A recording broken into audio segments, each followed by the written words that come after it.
Welcome to our first edition in a couple of weeks of This Week in Crypto with CoinRoutes. As always, I'm here joined by Jacob and Carl. Why don't we talk about the markets for the last couple of weeks, Jacob, because we've had a little bit of action. How's it going, you guys? Sorry to catch up with you late, but ton of action since we've been gone. Bitcoin this week down 1%, but don't let that fool you. It's up 21% on the month. Ether is up about 3% this week. And then a shout out to an AI project I've been tracking, WorldCoin, up 48% this week, up 281% on the month.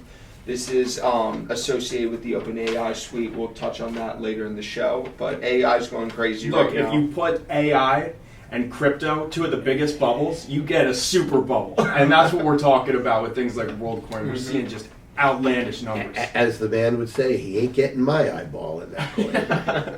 But whatever. I've seen this before.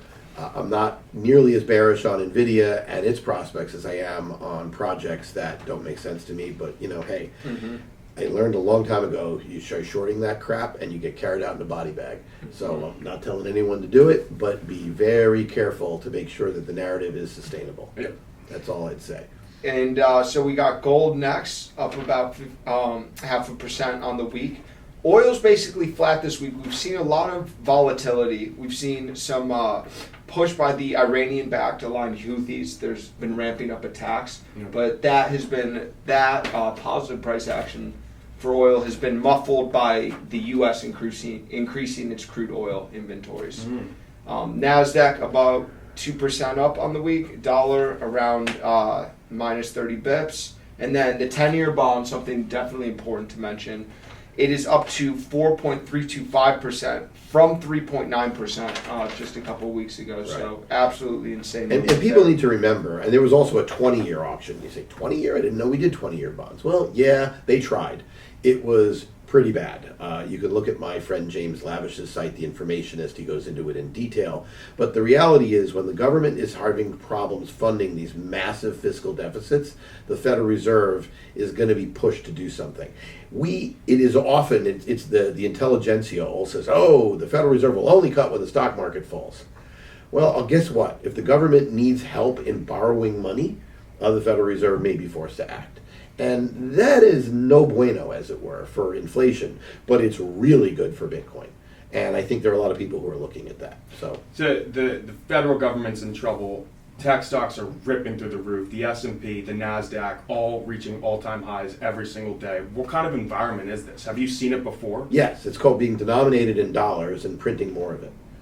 Well, that seems pretty good for our industry. Well, I mean, yeah. I mean, look, at the end of the day, if you're in nominal terms, it's good. The question is, what's the ultimate value going to be, and what's the denominator going to be? And look, everyone's heard me talk about this for length. I don't want to go into it. But investors are noticing it. Like the first story that's obviously worth talking about is ETF flows. And while today, I think, was the first time in 2 weeks we had a day, or yesterday, where there were net outflows, it was tiny.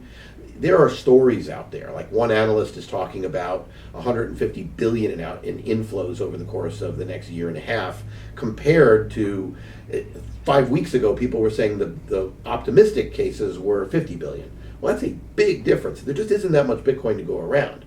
You know, I was listening on a Twitter Spaces this morning with the guys from a couple of the ETF providers, and both were like, yeah, this is more than we expected. And the people on the panel were surprised. Certainly more than $0, which is the fair market value that the European Central Bank has. This is one of our stories this week, but in case anyone didn't know, is the European Central Bank that came out with a report that gave Bitcoin a fair market value of 0. So it's surprising. I mean, the funniest part about that, well, there's two funny parts. Part number one is they got community noted out the wazoo. This wasn't a little community note. Clowned. This was a community note with, citations. And of course, there's more of them. I mean, I tweeted that they basically wet their pants in public because their reasoning was ridiculous. They talked about fraud and manipulation and ignored the fact that gold, which is what Bitcoin is looking to rival and is starting to, ETF inflows are definitely taking from gold ETFs.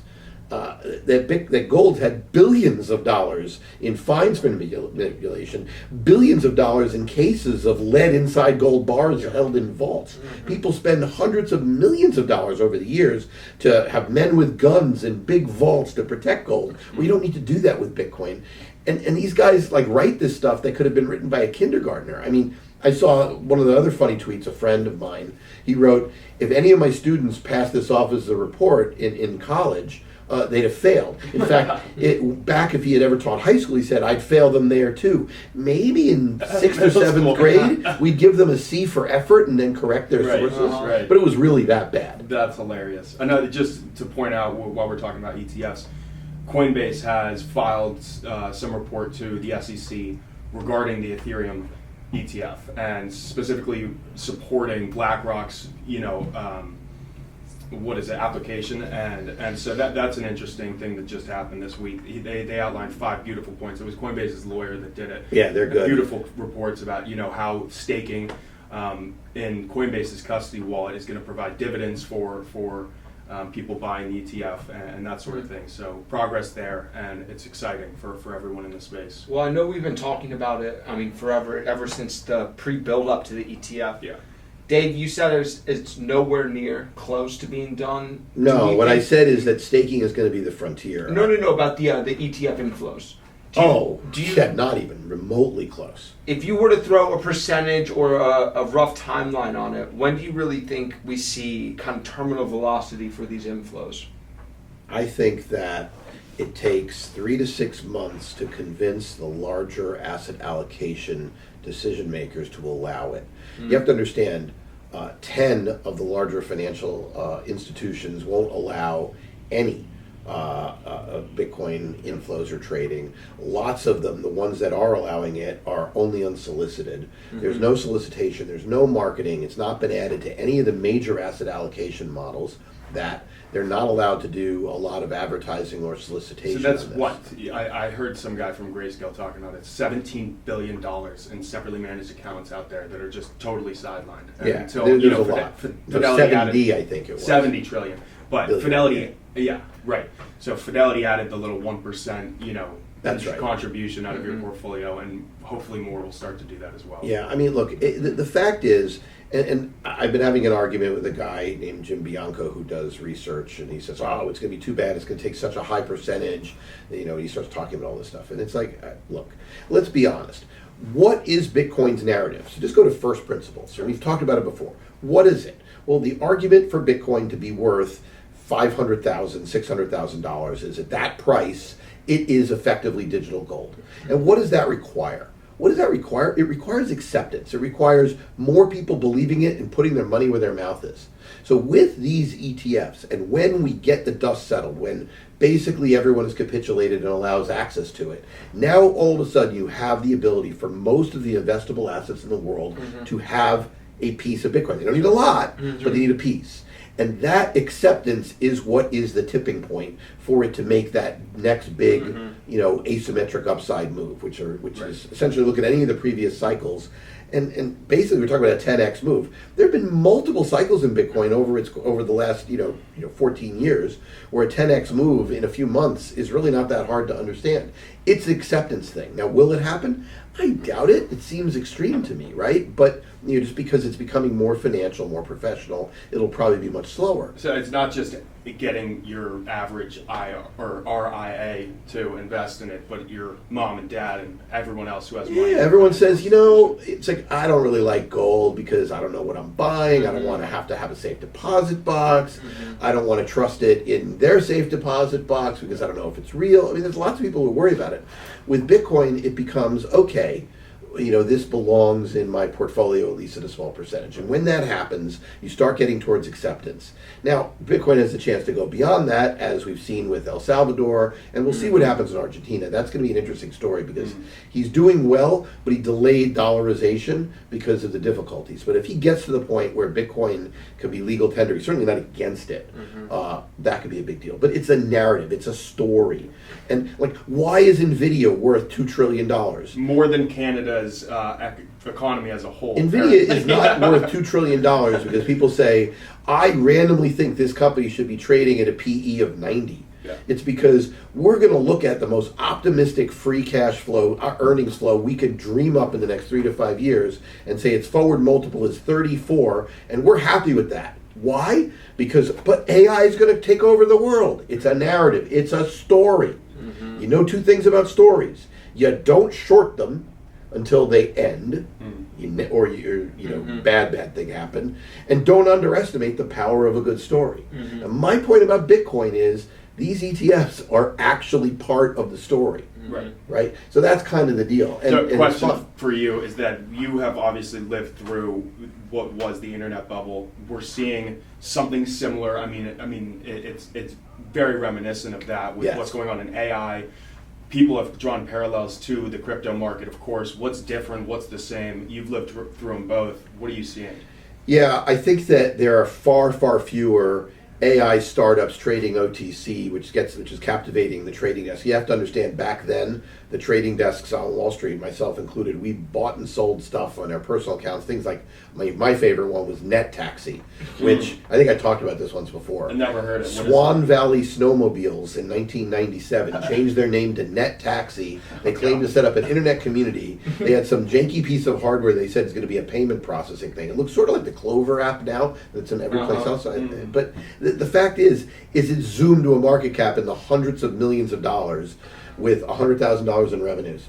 And, look, I'm not going to lie. I bought some at a price. I rode it maybe at a market cap of 10 million when I bought it. I rode it up to 200 million. I sold a fraction and rode the rest of it back down to nothing. So I net made some money, but I didn't trade it very well because how the hell do you trade? But it's until we start seeing those outrageous valuations with very little to show for it. That's when you can kind of get the sense. But remember, at the same time that we had the go up and the crash, Amazon went up to $96, which I think pre-split is like, I don't know, it's a lot lower than that. Yeah.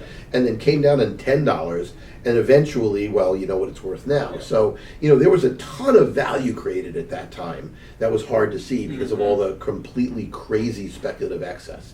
And those animal spirits are alive and well. Yeah. It's just that we're at the end. That was also in a period of time after Y2K, where the Federal Reserve had plumped. Y2K, for those who don't know, people were actually afraid that when the year turned to 2000, all the mainframe computer systems would break. They thought planes would drop out of the sky, which, considering, my daughter was born on New Year's Eve of 1999, it was. You were kind a of bit scared. Yeah, made you a bit. I wasn't worried, but my mom actually flew at the time. She was one of 4 people on a flight from Las Vegas to New Jersey in a big jumbo jet. So Well, I was scared the world would end in 2012, but that didn't happen. Yeah, well, so we get these stuff, but the biggest single parallel is animal spirits, greed stories. They exist. Yeah. If you short them, you could be killed. Eventually, you might very well be right. Winners will emerge from what ultimately comes out as the rubble. Whether or not people have learned enough to avoid that, the rubble, I don't know. NVIDIA is clearly a really good company with incredible business prospects. Is it worth the current price? I'll let you guys determine that. I don't care. There are lots of other companies who throw AI in their name that are going to go kabloom, and there's probably quite a few that we don't know very much about that are going to be the winners in the next decade. It's just, the problem is, if there are 100 investments, maybe 10 will become important, and 90 will go kaboom. And so you just need to be diversified. Yeah. A couple of fun stories from this week that are changing. You already mentioned the ECB. And the ECB getting community noted is kind of fun because, look, what they published was asinine. I actually tweeted that they basically wet their pants in public by using such really bad arguments. But the fact is it's not just them. Elizabeth Warren, in a hearing, was basically told that she was wrong about terrorist financing by someone from the Department of Treasury, who said, no, terrorists aren't really using this for a lot. It's a much smaller number, and it's something that we already knew. The other thing that was interesting was there was pushback. Gary Gensler went on CNBC, and they deferred him all the time, but Joe Kernan couldn't take it, and he pushed back on Gensler pretty hard on Bitcoin, and actually repeated, he didn't do it quite nastily, but he more or less repeated arguments Gensler used to make when he was at MIT. Because, that kind of stuff is happening. Is this not just awesome, though? What we saw a couple of weeks ago with Elizabeth Warren, where she signed a petition that says, like, Satoshi, something, it just clowning her. It's too funny. This funny. industry is just too much sometimes. For those who don't know what Carl's talking about, there's a little known thing where you can fly a flag over the Capitol.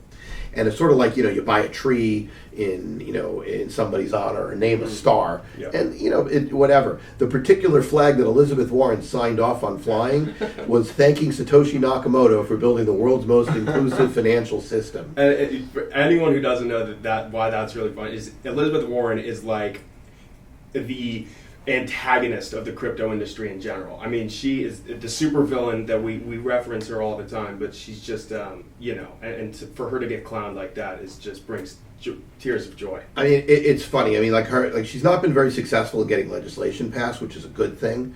But the fact is her most recent bill that she sponsored effectively claims to be an anti-money laundering, anti-terrorist financing bill, but there's provisions in there written in such a way that would ban Bitcoin mining. I mean, it's ridiculous at this point, and she's constantly doing that. But the really good news on that front is a friend of mine, John Deaton, founder of Crypto Law, and one of the most, just incredible stories of a human being of anybody that I know. I compared to him, I don't know what to say. He's an amazing guy, but he has announced his candidacy to run against Elizabeth Warren in Massachusetts. And the reaction of Elizabeth Warren to this has been interesting. You would think, some no-name crypto lawyer who doesn't have that much funding, I don't care. No. She specifically has sent out not one but 2 donor request emails, specifically referencing that the crypto lobby and special interests are backing this MAGA Republican, to do that, to fund. Which tells you she's afraid, and B, she is totally not she's not gotten rid of her habit of lying. I mean, the number of Pinocchios you get from Pocahontas, over her career was crazy. But, the reality is, John, first of all, he's pro-choice. He's as far from a MAGA Republican as you could possibly get. He's a moderate. He grew up, and his whole story is told his life story. It's called Food Stamp Warrior. It's a really interesting book. And I'm not going to go through it in depth. You can watch his video, which is aptly labeled no fear, never quit. And the fact of the matter is, this is a guy who's a bulldog who has worked for the 75,000 holders of XRP and beaten Gensler in court. Mm-hmm. And, this is a kind of guy who has built his own law practice from the ground up. He's a real challenger. And I think that that's a big deal. And it's a big deal for a couple of reasons. One, because he could win. Frankly, if he gets the funding to do it, I think he will. But the other thing is that since we all know that Senator Warren is one of the most powerful allocators of campaign funds in the DNC, all the other candidates that the crypto lobby needs to knock out, people like Sherrod Brown in Ohio and others, are not going to get as much as they were hoping to get. Mm-hmm. And it's going to be easier to knock them off. Yeah. So this is a big development because politically, neither one of these presidents is necessarily a friend to crypto, and we'll see what who Trump makes as VP, etc. I mean, if Robert Kennedy gets in, of course, that'd be a good thing. But the real problem is there has been a group of people. Elizabeth Warren founded the anti-crypto army, stopping all legislation from moving forward. Mm-hmm. It would be a Cinderella story if your friend could beat him. Yeah, it would be great, but it would also be more important even than the presidential election if we could actually get, because it should not. There's no reason for crypto to be a Republican issue. It should be, it's actually, arguably, it's more inclusive. There's higher minority participation in Bitcoin ownership than white people. It's just true. So why is it a Republican issue? Hell if I know. But, it could matter. So, look, my fingers are crossed. And, I'll obviously be trying to help John any way I can.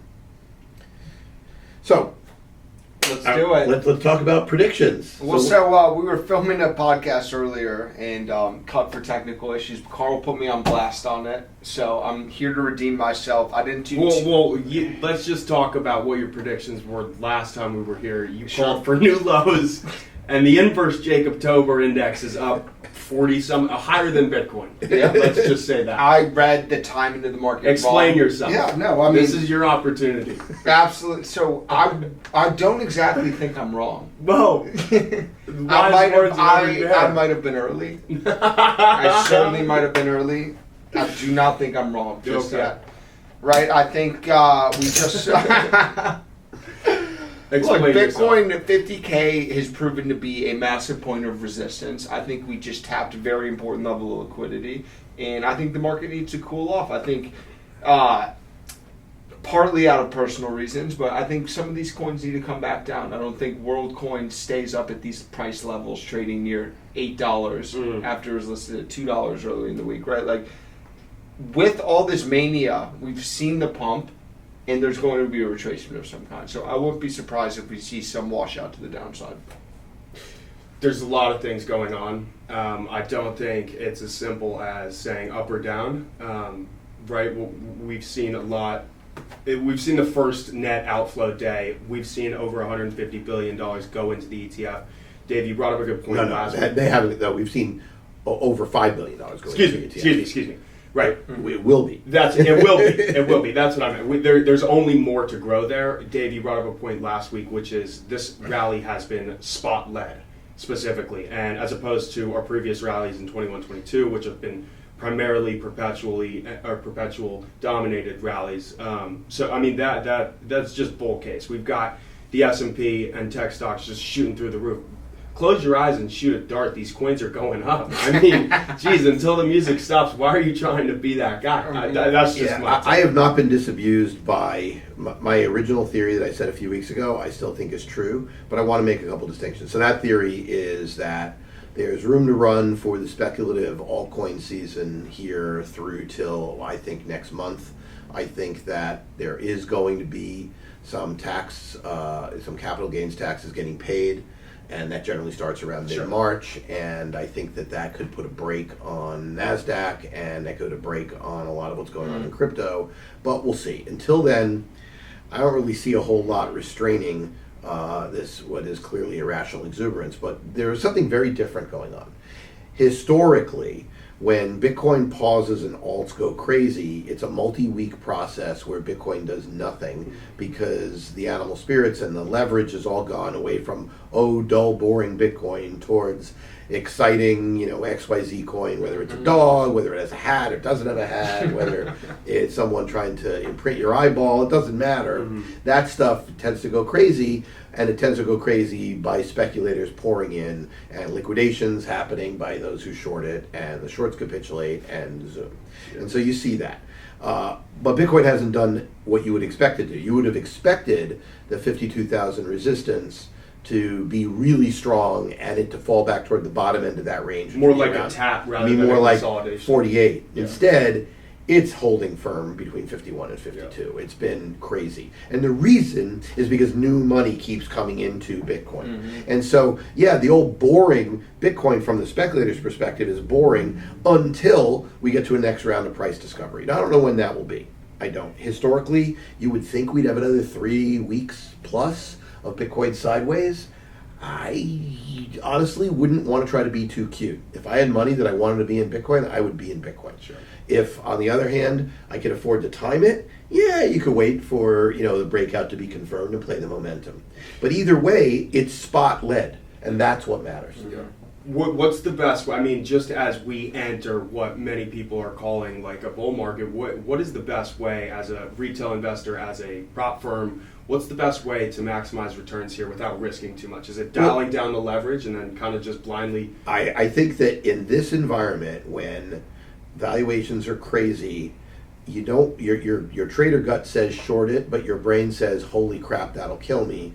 I think leverage is something that you only the real professional should use for starters. And even if you are going to use leverage, very tight stops, which means that you have to be right at the time from a timing perspective. Personally, I think there are some interesting trading opportunities out there. I mean, look, we've seen Ether outperform Bitcoin. I think the Ether ETF is literally goes nowhere until the one piece of news. If an Ether ETF is approved and staking is allowed, which you mentioned before, then Ether it could be a big deal. Without it, I think it's as much of a dud as the Ether's futures were. And at that point, we can sell our LDO bags to JP Morgan. Right. It's the reality is I don't think that Ether gets that big upswing if in fact staking isn't approved, because that's the whole benefit of Ether. Plus, it's also a much harder populist sell. It's a much harder. You can't imagine RIA is saying, well, it's the world's computer and it's staked and it's owned by these people. Yeah. It's hard for them to explain it. I mean, I'm trying to think of people who have my age group but don't understand That's crypto, what- explaining it to Aunt Minnie in Minnesota. Bitcoin is easy. Oh, this is going to be digital gold. And it's easier, it's portable. It's an easy story. People understand it. Never underestimate the power of a story.